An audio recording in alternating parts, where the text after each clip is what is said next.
how to fix Death Stranding is crashing on Steam or keeps crashing.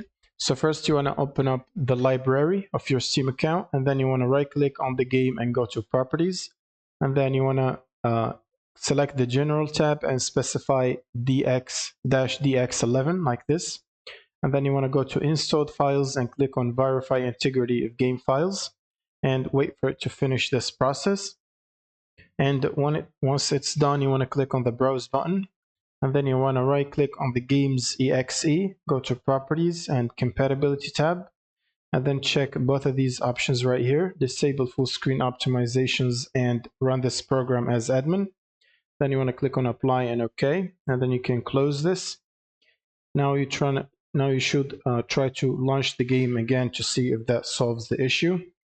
And if the issue still persists, the last solution that you can do is open up your GPU application. So for me, I have an NVIDIA GPU, so I'm using the NVIDIA app. Click on drivers section, select game ready driver from here and click on the arrow to check for the latest updates, and then click on download and install. Now once you've completed the download and installation of the game ready driver, you'll be prompted to restart your PC.